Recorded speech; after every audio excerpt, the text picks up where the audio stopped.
Hello friends, તો આજની આપણી રેસીપી છે મોઢામાં મૂકતાની સાથે ઓગળી જાય એટલી સોફ્ટ સુખડી, જે આપણા ગુજરાતી ઘરોની તો શાન છે. તો સૌથી પહેલાં આપણે માપ જોઈ લઈએ. તો અહીંયા બધું માપ છે એ પરફેક્ટ હોવું જોઈએ, એ ખાસ જરૂરી છે. તો 1 વાટકી ઘઉંનો લોટ, પોણી વાટકી જેટલું ઘી અને પોણી વાટકી જેટલો મેં અહીંયા ગોળ લઈ લીધો છે. ગોળ છે એ તમે તમારા ગળપણના હિસાબે યુઝ કરજો. જો વધારે ગળપણ ભાવતું હોય તો જેટલો તમે લોટ લીધો છે એટલો જ આપણે ગોળ લેવાનો છે. અહીંયા મેં માપે ગોળ લીધો છે, કારણ કે વધારે પડતી ગળી સુખડી ન થઈ જાય. હવે અહીંયા એક કઢાઈ લઈ લીધી છે. એની અંદર આપણે જે 1 વાટકી ઘી છે એને પહેલાં તો આપણે પીગાળી લેવાનું છે, એટલે કે થોડું ગરમ કરી લેવાનું છે. હવે ઘી પીગળી રહ્યું છે ત્યાં સુધી પહેલાં મને કમેન્ટ કરજો કે કોને કોને સુખડી છે સૌથી વધારે ભાવે છે. અમારા ઘરમાં તો બધાને સુખડી વધારે ભાવે જ છે. તો અહીંયા હવે આપણે જો ગોળ આ રીતે મેલ્ટ થઈ જાય ત્યારબાદ અહીંયા મેં 1 વાટકી આ ઘઉંનો જે આપણે રોટલીનો લોટ આવે છે એ લઈ લીધો છે. હવે એને આપણે ઘી સાથે સારી રીતે મિક્સ કરી લઈશું. ઘણા લોકો ભાખરીના લોટની પણ સુખડી બનાવે છે, પણ જો એકદમ સોફ્ટ અને સરસ બનાવી હોય ને તો તમે રોટલીના લોટની એકવાર સુખડી જરૂરથી ટ્રાય કરજો.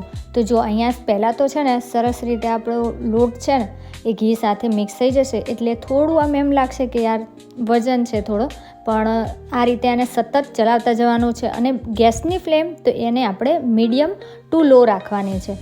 હાઈ ઉપર રાખશો તો લોટ છે જલ્દી શેકાઈ જશે અને એકદમ થોડો કાચા જેવો લાગશે. તો અહીંયા ધીમા જ તાપે એને આપણે લોટ છે એને શેકી લેવાનું છે. તો જો સહેજ થશે ને એમ આ રીતે વચ્ચે વચ્ચે પરપોટા થતા જશે, એટલે કે બબલ્સ થતા જશે, અને લોટ છે થોડો હળવો થતો જઈ અને સરસ રીતે શેકાતો જશે. સુખડી બનાવવી એકદમ ઇઝી છે, 10 મિનિટ પણ નથી લાગતી સુખડી બનતા.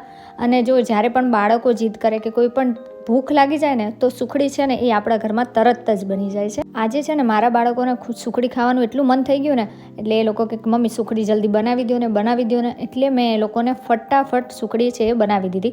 લગભગ 10 મિનિટ પણ નથી જ લાગતી.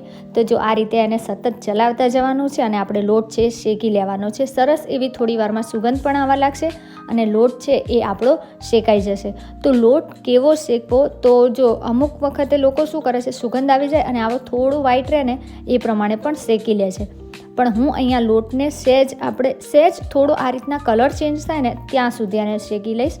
તો જો થોડી વારમાં આપણો જે સુખડી માટેનો પરફેક્ટ કલર હોય છે ને એ આવી ગયો છે. હા, ઘણા ઘરોમાં છે એ વ્હાઈટ પણ થોડી રહેવા દે છે, થોડી લાલાશ પડતી પણ કરે છે. અલગ અલગ જગ્યાએ અલગ અલગ રીતે સુખડીનો કલર છે એ રાખે છે. તો અહીંયા આપણે લોટ છે આ રીતના સરસ શેકાઈ જાય ત્યાં સુધી આપણે એને શેકી લેવાનો છે. આ લોટ શેકાતા 4 થી 5 જ મિનિટ લાગે છે. તો આપણો લોટ છે એ સરસ રીતે કલર આવી ગયો છે, એટલે શેકાઈ ગયો છે. તો ગેસની ફ્લેમને આપણે હવે બંધ કરી દેવાની છે અને આ રીતે જો થોડી વાર માટે એને ચલાવતા રહેવાનું છે, લગભગ 1 જ મિનિટ માટે. અને હા, જેમાં આપણે જે થાળીની અંદર આપણે સુખડી બનાવવાની છે તો એ થાળીને આપણે હવે થોડું ઘી લઈ અને ગ્રીસ કરી લેવાની છે, એટલે કે થોડું ઘી લગાવી લેવાનું છે આખી થાળી ઉપર. એટલે ઇઝીલી આપણી સુખડી છે ને એ તરત જ થાળીમાંથી ઉખડી જાય, એટલે કે ડિમોલ્ડ થઈ જાય. તો જો અહીંયા મેં થાળીની સાઇઝ પણ થોડી મોટી લીધી છે અને સુખડી છે ને એકદમ આમ નહીં જાડી કે નહીં વધારે પાતળી એવી મારી સુખડી બની હતી. તો અહીંયા માપ છે સુખડીનું એ પણ એકદમ પરફેક્ટ છે. 1.5 વાટકી લ્યો તો 1 વાટકી ઘી લેવાનું છે. તો અહીંયા જો આપણો લોટ છે એ પણ સરસ રીતે થોડો માઇનર જ ઠંડો 1 જ મિનિટ જેટલું, જ્યાં સુધી આપણે ઘી લગાડીએ ને થાળીમાં ત્યાં સુધી જ. પછી એની અંદર આપણે જો આ રીતે મેં ગોળ છે એને છોલીને પછી, એટલે કે ચાકુ વડે છોલીને આપણે એને કરી લીધો હતો મેં, એ પ્રમાણે આપણે એનું માપ રાખવાનું છે. તો ગોળ જેવો એડ કરીએ ને એટલે આપણે સતત એને આ રીતે ચલાવતા રહેવાનું છે, જેથી લોટની અંદર જે ગરમાશ હશે ને, એટલે કે જે તાપમાન હશે ને એનાથી ગોળ છે એકદમ ઓગળવા માંડશે અને લોટ સાથે સારી રીતે મિક્સ થઈ જશે. અને થોડી વાર હલાવશો ને 1 થી 1.5 મિનિટ જેટલું, એટલે જો આ રીતના આપણો લોટ છે ને એ સરસ રીતે પેન છોડવા લાગશે. અને હા, એ તો મને કમેન્ટ કરજો કે તમે સુખડી બનાવતા કોની પાસેથી શીખ્યા છો. હું તો શું છે કે જો મને પહેલાં સુખડી બનાવતા નહોતું આવડતું મમ્મીના ત્યાં, હું સાસરે આવીને ત્યારબાદ સુખડી બનાવતા મારા સાસુના જોડે જ શીખી છું. અને રિયલીમાં મને એમના હાથની સુખડી પણ ખૂબ જ ભાવે છે અને મારા બાળકોને પણ ખૂબ જ ભાવતી હતી, એટલે પછી હું એમની જોડેથી જ આ સુખડી શીખી છું. અને ગમે ત્યારે ઇઝીલી આપણે બાળકોને સુખડી બનાવી અને ખવડાવી શકીએ છીએ. અને હા, આપણે ગુજરાતી ઘરોમાં તો સુખડી ન આવડે એવું તો ન જ ચાલે.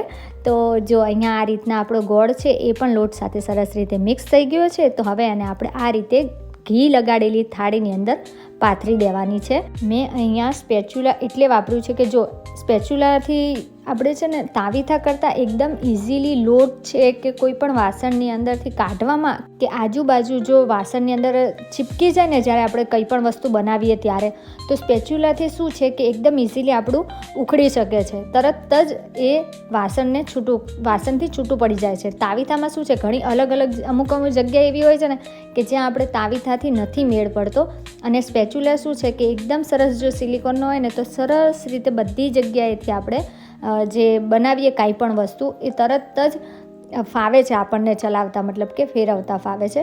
તો અહીંયા જો સ્પેચ્યુલાથી જ હું આખી થાળીની અંદર જે લોટ છે સુખડીવાળો એ આપણે પાથરી દેવાનો છે સરસ રીતે. તમે વાડકી પણ લઈ શકો છો, તાવીથો પણ લઈ શકો છો.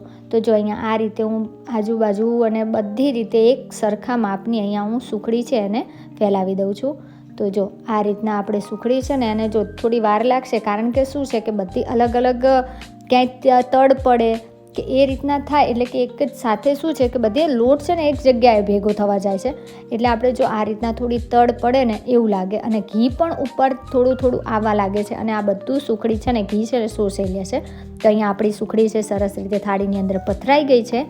હવે થોડી વાર બાદ આપણે એને કાપા કરી લેવાના છે ચાકુની મદદથી. અહીંયા મેં જે ચોરસ આવે છે ને એ રીતના જો કાપા કરીશ. જો તમને કાજુ કતરીનો શેપ આપવો હોય ને તો તમે એ શેપના પણ કટ લગાવી શકો છો. હું તો અહીંયા શું છે એકદમ સિમ્પલ સુખડીનો જે શેપ આવે છે ને એ જ રાખું છું અને કટ લગાવી દઉં છું. હવે થોડી વાર આને શું છે કે થોડી વાર માટે એને આપણે મૂકી રાખવી પડે છે, જેથી ઘી છે એ સરસ રીતે સુખડી અબ્સોર્બ કરી લે એટલા માટે. તો હવે આપણે કટ પણ લગાવી ગયા છે. તો હવે એને આપણે 10થી 15 મિનિટ માટે એક બાજુ મૂકી દઈશું. અને ક્યાં આ જોઉં તો અહીંયા જો અમારા જે બાળકો છે ને ફટાફટ કરતા જો એને તો ખાવાનું પણ ચાલુ કરી દીધું હતું. સુખડી બને ને એટલે પછી અમારા ઘરમાં કોઈ નથી રહેવાય નહીં, કારણ કે બધાને સુખડી એટલી જ ભાવે છે. અને એટલા માટે જ કે જો એક સાથે વધી ન ખવાઈ જાય એટલા માટે મેં અહીંયા જો આવી થોડી પાતળી જાડી પણ નહીં એટલી આ રીતના મેં સુખડી છે એ બનાવી લીધી છે. હવે એને આવી રીતે તાવીથાથી આપણે અનમોલ્ડ કરી લઈશું, એટલે કે બધી સુખડી છે અને થાળીમાંથી આપણે કાઢી અને આ રીતે કોઈ પણ પ્લેટની અંદર હું મૂકી દઈશ. તો રેડી છે આપણી સુખડી, જે આપણી ગુજરાતીઓની શાન છે. અને જો હું તમને આ બતાવું, જો બધી બાજુથી એકદમ સરસ આપણી સુખડી છે રેડી થઈ ગઈ છે, અને હાથેથી તોડીએ ને તો પણ જો એકદમ ઇઝીલી તૂટી જાય એટલી જ સોફ્ટ બની છે, અને મોઢામાં મૂકતાની સાથે ઓગળી પણ જાય. તો કેવો લાગ્યો વિડીયો? ગમ્યો હોય તો લાઇક અને શેર જરૂરથી કરજો.